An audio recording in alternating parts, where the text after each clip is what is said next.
Desligue o ruído e conecte-se aos factos. Temos 10 estadias num dos hotéis de luxo Alma Lusa na Comporta. 2 adultos, 2 noites. Assine hoje o Observador com até 58% de desconto e habilite-se a ganhar. Tudo em observador.pt. 9h.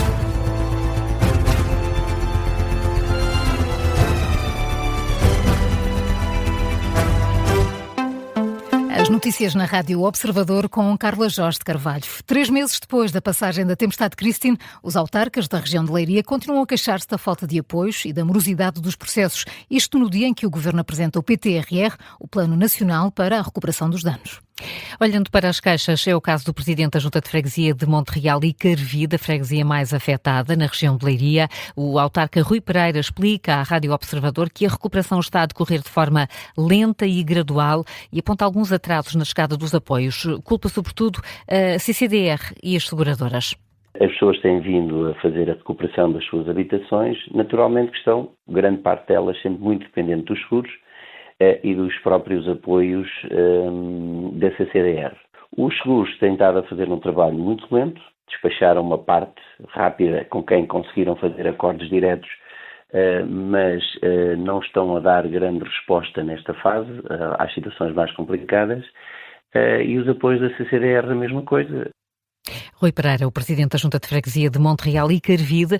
O autarca realça ainda a importância de limpar os terrenos florestais face à proximidade da época de incêndios e por isso já estão a ser dados passos nesse sentido. A situação é semelhante na Marinha Grande. O autarca diz estar desiludido com o apoio do Governo e deixa fortes críticas às operadoras de rede móvel. Diz mesmo que 3 meses depois da tempestade, a região continua a parecer uma favela de terceiro mundo. É esta a expressão utilizada por Paulo Vicente. O autarca alerta para a morosidade na entrega dos apoios e o excesso de burocracia, aponta o dedo sobretudo às operadoras de redes móveis.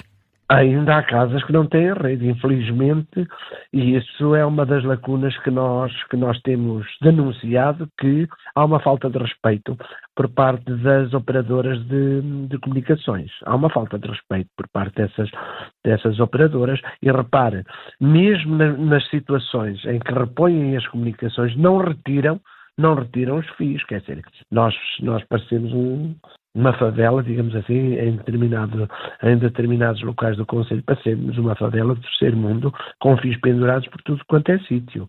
Isso é inadmissível.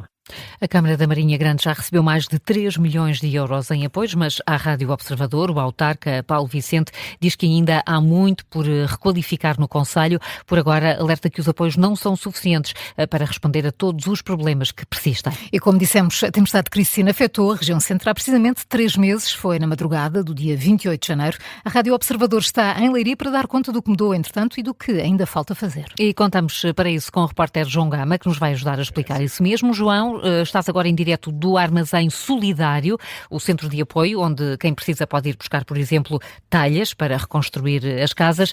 Esse armazém fecha hoje portas. João, é possível fazer já um balanço? Vamos já descobrir isso, Carla. Tenho comigo o Carlos Palheira, vereador da Câmara Municipal de Leiria, tem o pelouro das obras públicas. E queria perguntar-lhe, vemos muitas telhas aqui à nossa volta. Quanto material é que ainda está aqui disponível para quem mais precisa? Carlos, bom dia. Muito bom dia. Relativamente a telhas, temos cerca de entre 60 a 70 mil telhas. Ainda para serem distribuídas? Ainda para serem distribuídas, mas depois temos muitos cimentos, muitos pladuros, muita madeira que serve de suporte, por exemplo, aos ripados dos telhados. E, portanto, ainda há aqui muito material para distribuir. E estava a explicar-me há pouco, este fechar do armazém solidário não é bem um fechar portas. As pessoas podem continuar a vir aqui a recolher material. Sim, as pessoas têm uma plataforma onde podem pedir as suas necessidades. As pessoas fazem um registro online na plataforma Reerguer Leiria, sinalizam o tipo de telha que precisam, se precisam de cimentos, se precisam de outros materiais de construção, espuma ou o que quer que seja.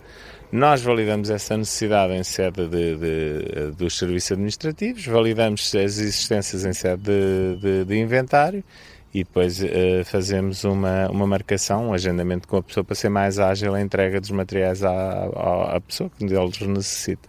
É também possível já fazer um balanço de quanto material é que já foi distribuído aqui deste armazém solidário? Sim, os números são muito grandes. Nós estamos a falar de cerca de 11 mil beneficiários da entrega de telhas, cerca de 550 mil telhas. Se forem lonas, então, é 1.750.000 metros quadrados, ou seja, 175 hectares. Mas depois foram toneladas de cimento, foram centenas, milhares e milhares de tijolos, é tudo em larga escala. Porquê? Porque o dano foi nesta dimensão, foi um dano absolutamente estratosférico e causou impactos sobre a vida das pessoas absolutamente extraordinários.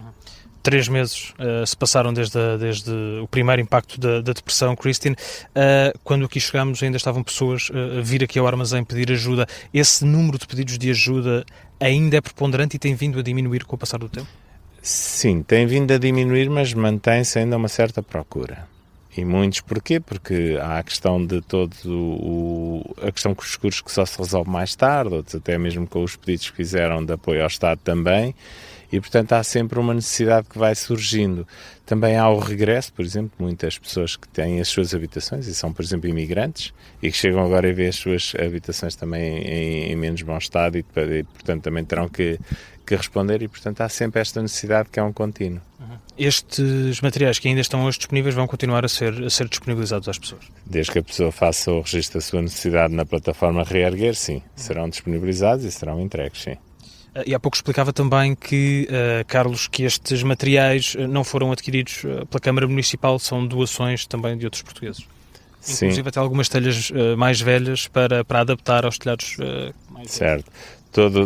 Tudo o que está aqui para entrega é objeto da solidariedade dos portugueses e das comunidades portuguesas em todo o mundo. Vieram materiais de todo o lado. Relativamente às telhas, sim, isto foi muito porque há muitas cerâmicas que já fecharam e, portanto, já não se produz mais aquele tipo de telha. E as pessoas o que é que fazem ao entregar telha, por exemplo, que já não se faz? Há sempre um telhado que delas necessita.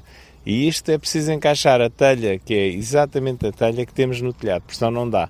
Vai entrar sempre água e, portanto, é preciso compatibilizar. Isto é um processo, temos centenas de modelos de telha e é preciso compatibilizar o telhado com o modelo da telha. A reconstrução que continua, Carla, no Concelho de o Mercado do Falcão está praticamente todo remodelado com telhas, lonas, materiais de construção. Neste tal armazém solidário fica essa garantia da Câmara Municipal. A ajuda é para continuar a ser distribuída. A reportagem do João Gama está esta manhã em direto de Leiria e, como dissemos, está para hoje marcada a aprovação em reunião do Conselho de Ministros da versão final do PTRR. O plano vai ser apresentado depois pelo Primeiro-Ministro às 5 da tarde numa cerimónia em Lisboa. E vamos continuar a falar deste tema já a seguir no explicador. Hoje é nosso convidado Gonçalo Lopes, Presidente da Câmara de Leiria. Destaque também para as novidades na investigação da Operação Influencer. Afinal, António Costa falou com o amigo Diogo Lacerda Machado sobre o processo da Start Campus, o centro de dados previsto para Sines. É o que revelam escutas, agora conhecidas, e que contradizem a versão dos dois. António Costa e Diogo Lacerda Machado sempre garantiram que não tinham falado sobre este assunto, mas escutas reveladas pela TVI e a CNN mostram o contrário. Rui Casanova. António Costa garantiu numa conferência de imprensa em novembro de 2023 que Lacerda Machado nunca falou a respeito deste assunto em circunstância alguma. No entanto, é agora revelado que na véspera do Natal de 2022, um pouco antes, Lacerda Machado informou o então Primeiro-Ministro da dinâmica do projeto da Start Campus. Isto era algo que ambos juraram nunca ter acontecido e que é agora desmentido. O Ministério Público e a Polícia Judiciária entendem ainda que os 4 encontros da Start Campus em São Bento, com o chefe de gabinete Vítor Scária, são igualmente relevantes para a investigação, sendo certo que 3 desses encontros tiveram a presença de Lacerda Machado, amigo pessoal de António Costa. Toda a alegada influência de Lacerda Machado no governo é igualmente relevante para o Ministério Público, de acordo com a investigação. Outra das linhas que está a ser investigada pelo Ministério Público tem a ver com o novo regime jurídico de urbanização e edificação, que foi aprovado em Conselho de Ministros em outubro de 2023. Este regime continha linhas que alegadamente beneficiavam a Start Campus e terão envolvido alegados favorecimentos da parte de João Tiago Silveira, coordenador do processo legislativo, e também do ex-secretário de Estado do Governo, João Galamba. António Costa é visto pelo Ministério Público como suspeito da prática do crime de prevaricação, isto devido à aprovação da lei. Rui Casanova com os novos dados da Operação Influencer revelados pela TVI e a CNN. Esta investigação está a cargo do Departamento Central de Investigação e Ação Penal e não tem data prevista de conclusão. O rei Carlos III e Camila foram recebidos esta noite por Donald Trump e Melania na Casa Branca. O casal real bebeu chá com o presidente e com a primeira-dama dos Estados Unidos. Isto numa altura de tensão nas relações entre Washington e Londres. A visita acontece também dias depois do tiroteio no jantar de correspondentes da Casa Branca. Donald Trump prometeu segurança total durante esta visita de Estado do rei, que dura até quinta-feira. O historiador Bruno Cardoso Reis considera que a visita aos Estados Unidos pode ajudar a melhorar a relação entre os países, pelo menos de forma simbólica. As relações entre o governo britânico e o governo norte-americano realmente azedaram bastante nos últimos tempos, nomeadamente porque a Grã-Bretanha deixou muito claro que realmente não se ia deixar arrastar digamos, para este conflito no Irão. Agora, Donald Trump sempre mostrou muita simpatia pela família real e, portanto, apesar de todas estas tensões, mostrou muito interesse em manter esta visita e, portanto, há a ideia de que isso pode, eventualmente, ajudar a atenuar um pouco, pelo menos ao nível mais simbólico, digamos, estas tensões crescentes. A análise de Bruno Cardoso Reis no Gabinete de Guerra desta manhã. O historiador considera que para já o encontro está a ser positivo. Ontem Trump e o monarca britânico estiveram reunidos. Hoje há um jantar de Estado. Está também previsto um discurso de Carlos III no Congresso norte-americano. São agora 9h11, já a seguir o explicador sobre a reconstrução de Leiria. Primeiro, tempo para as outras notícias que marcam a atualidade. As temperaturas máximas vão descer significativamente já amanhã, com algumas regiões do país a registrar uma descida de até 8 graus. O IPMA emitiu um aviso amarelo de precipitação e trovoada para hoje e amanhã em praticamente todo o território, exceto Leiria, Setúbal, Lisboa e Faro. O IPMA revela também que está prevista uma subida entre 2 a 4 graus na quinta-feira, mas que no fim de semana devem regressar os aguaceiros e as trovoadas. Foi há um ano que Portugal e Espanha ficaram às escuras. O grupo de trabalho criado para estudar o apagão apresentou ontem o relatório. A equipa de especialistas conclui que o sistema elétrico português é robusto e seguro, mas precisa de ser modernizado com mais investimento e inovação, isto para evitar novas crises. A equipa de especialistas sublinha também que o sistema português é centralizado e pouco digital, por isso precisa de mudar de forma a que haja também mais independência face à Europa. O presidente dos Estados Unidos não está satisfeito com a proposta de Teherão para reabrir o Estreito de Hormuz. Teherão propõe prolongar o cessar-fogo por um período alargado e o fim do bloqueio naval dos Estados Unidos aos portos iranianos, mas deixa as negociações sobre o programa nuclear para mais tarde. De acordo com o New York Times, que cita fontes próximas de Donald Trump, esta ideia não agrada ao presidente. Já o The Wall Street Journal avança que Donald Trump encara esta proposta com ceticismo e que o presidente dos Estados Unidos deve apresentar nos próximos dias uma resposta formal e novas condições ao Irão.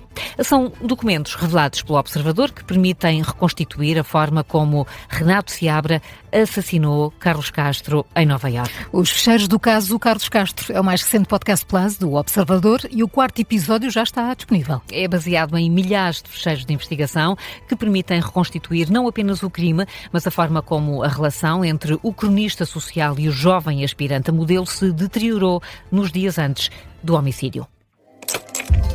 Wanda atinge rapidamente os $200 de prejuízo e para. É o limite dela. Carlos e Renato continuam.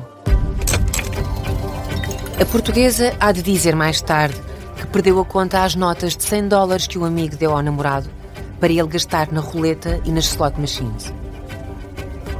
A dada altura, conta a polícia, Wanda repreende Renato por continuar a gastar dinheiro. Nas anotações que faz a caneta e em que representa Renato Seabra com um triângulo, o detetive Mongello escreve: Renato responde: perdemos os dois. E Wanda diz: é verdade, mas eu estou a jogar com o meu dinheiro. Esta é uma série narrada pela atriz Joana Santos, com música original do pianista Júlio Rezende. A investigação e os guiões são da jornalista Tânia Pereirinha. E se for assinante Standard ou Premium do Observador, já sabe que não tem de esperar. Pode ouvir antecipadamente todos os 6 episódios desta nova série.